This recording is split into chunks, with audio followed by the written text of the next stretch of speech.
शुक्राने की जितनी भी सूरतें हैं, जो अपने ज़ौक़ के मुताबिक जिसको भी अदा करे वो उसकी तरफ से इज़हार मोहब्बत होगा। जो चीज़ें शरीयत ने फ़र्ज़ कही हैं और जिन चीज़ों का वजूब है और उसका बाकायदा शरीयत में तरीक़ा भी बताया गया है, तो वहाँ हमारे ज़ौक़ का दखल नहीं होगा। पांचगाना नमाज का जो तरीक़ा बताया गया है, उसके औक़ात जो बताए गए हैं, उसमें क़याम, रुकू और सजदे की सूरतें हमारे ऊपर वाज़े कर दी गई हैं, मुबहम नहीं रखी गई। तो उसमें हम अपने ज़ौक़ का मुज़ाहरा नहीं कर सकते कि नहीं हम नमाज इस तरह पढ़ेंगे, हमारा ज़ौक़ इस तरह का है। वज़ू में मेरा ज़ौक़ ये है कि मैं पाँव पहले धोऊँगा और बाकी आज़ा बाद में धोऊँगा, ऐसा नहीं है। वो शरीयत ने हमारे ऊपर वाज़े कर दिया। लेकिन जिन उमूर के अंदर शरीयत ने हमें कोई इस तरह की पाबंदी नहीं लगाई, किसी अमर का मुतलक हुक्म दिया है, तो उसमें फिर हम इख्तियार रखते हैं।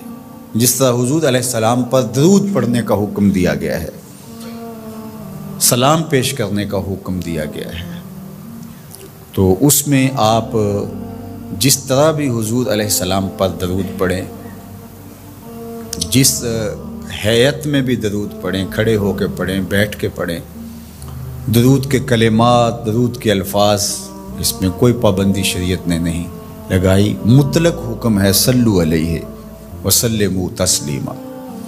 दरूद पढ़ो और सलाम पढ़ो और खूब पढ़ो। सुबह पढ़ो, शाम पढ़ो, दोपहर पढ़ो, पिछले पहर उठ के पढ़ो, रात की तन्हाइयों में, दिन के उजालों में, कोई पाबंदी नहीं लगाई गई। अब यहाँ आपको इख्तियार मिलता है। फिर हर शख्स का अपना ज़ौक़ है। कोई तन्हाई में बैठ के दरूद पढ़ता है और कोई इज्तिमाई तौर पे दरूद पढ़ता है, कोई बच्चों में बैठ के दरूद की मजलिस सजा लेता है। तो ये आपका इख्तियार है। इसी तरह फल यफ़रहू कि खुशी का इजहार करो, तो उसमें आपका इख्तियार है। आप 12 रबीउल अव्वल के दिन सदका व खैरात किए जा रहे हैं, 12 को नहीं करते, 13 को करते हैं, 11 को करते हैं, 8 को करते हैं, किसी और महीने में करते हैं। हुजूर के आने पर आपको खुशी है, उसका शुक्राना अदा करते हैं, अल्लाह का शुक्र बजा लाते हैं। कौलन, अमलन, रवैयतन नवाफल अदा किए जा रहे हैं, रोज़ा रखते हैं। हुजूर अलैहिस्सलाम ने ख़ुद रोज़ा रखा पीर के दिन। तो अगर कोई शख्स सारे तरीक़ मुसर्रत के इख्तियार कर ले, खुशियों के सारे रंग इख्तियार कर ले, तो इसमें क्या हर्ज है कि वो रोज़ा भी रखे, वो नवाफिल भी पढ़े, वो सदका व खैरात भी करे, वो मिठाइयाँ भी बाँटे, चेहरे पर बशाशत का, फरहत का, इनबिसात व कैफ़ व सरूर का इजहार भी हो, लबों पर अल्लाह की तकदीस के तराने भी हों, महबूब की नातें भी हों, और ज़िक्र मुस्तफ़ा का नूर माहौल में फैल जाए और वो अल्लाह का शुक्र बजा ला रहा हो और उसका रमा रमा बोल रहा हो कि मुझे हुजूर के आने पे मुसर्रत है, खुशी है। तो ये सारे तरीक़ भी इख्तियार किए जा सकते हैं। हर शख्स की अपनी कैफियत है। मैंने कहा इस पे खामखा इतनी ज़िद भी नहीं करनी चाहिए कि जो मेरा ज़ौक़ है हर शख्स को ज़ौक़ के मुताबिक ही आना पड़ेगा, ये नहीं है। जिसका जो ज़ौक़ है उस ज़ौक़ में वो अपनी मोहब्बत का इजहार कर सकता है। चूँकि इसमें कुशादगी दी गई है, इसमें फ़रहत के इजहार का मुख्तलिफ अंदाज़ हो सकता है और माजी के अंदर भी ऐसा होता रहा है। मुख्तलिफ बुज़ुर्गों ने मुख्तलिफ तरीक़े इख्तियार किए।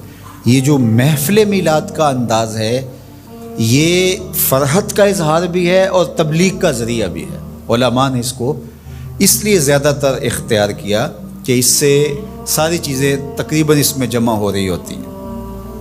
आप मस्जिद में नमाज़ पढ़ते हैं, फिर शुक्राने के नवाफिल अदा करते हैं, हुजूर का ज़िक्र होता है, हुजूर अलैहिस्सलाम के मौजज़ात का बयान होता है, हुजूर के हुस्न के तज़किरे होते हैं, हुजूर के फ़ज़ाइल, हुजूर की सीरत, हुजूर अलैहिस्सलाम के ख़साइल और मदह सताइश, नज़म में, नसर में हुजूर पर सलाम, बार बार दरूद पढ़ना और हुजूर के लाए हुए दीन की अहमियत लोगों के सामने रखना और दीन को इख्तियार करने की तलकीन करना, ये सब कुछ महफ़िल मिलाद में होता है। बाद में फिर मिठाइयाँ, तबर्रुक या शुरू में खाना या बाद में खाना, वो भी शामिल हो जाता है। तो ये सारी खुशियों का और इजहार के जितने भी सलीके और तरीक़े हैं उनका एक मजमुआ है।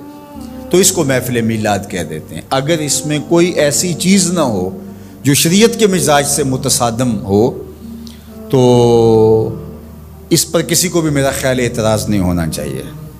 تو اس لیے میں آپ کو کہوں گا کہ آپ اپنے گھروں میں ہر پیر کا معمول بنا لیں، پیر کو روزہ رکھیں، بچوں کو بھی روزہ رکھوائیں۔ جو شوگر کے مریض ہیں میں ان کو زور نہیں دیتا، باقی جن سے ممکن ہو تو وہ ضرور پیر کا روزہ رکھیں، آپ اس سے صحت بھی پائیں گے۔ آج بھی مدینہ المنورہ میں لوگ کثرت کے ساتھ پیر شریف کا روزہ رکھتے ہیں، یہ معمول بنا لیں۔ اور افطار کے وقت جو آپ دسترخوان بچھائیں اس میں اپنے بچوں کو بھی اپنے ساتھ بٹھائیں اور حضور علیہ السلام پر درود پڑھیں، حضور کی سیرت کا کوئی ایک واقعہ سنا دیں، حضور کا کوئی ایک معجزہ ان کے سامنے رکھ دیں، آقا کریم علیہ السلام کے حسن کا قصیدہ ان کے سامنے پڑھ دیں، کسی عضو بدن کی خوبصورتی اور شمائل کا تذکرہ ان کے سامنے رکھیں، اور پھر نتیجہ آپ دیکھنا۔ اس کے بعد دعا کر کے افطار کر لیں، کھانا کھا لیں، اور یہ صرف 8 دن کے بعد آپ کریں۔ 8 دن میں 2 مرتبہ کر سکیں، جمعے اور پیر 2 دن کر سکے تو اور اچھا، نہیں تو 1 دن کم از کم یہ مقرر کر دیں۔ اگر کسی وجہ سے آپ پیر کے دن نہیں کر سکتے، کوئی اور دن مقرر کر دیں، یہ سارے اللہ کے دن ہیں، تو آپ دیکھیں گے کہ اس کے اثرات آپ کی نسل کے اندر منتقل ہوں گے۔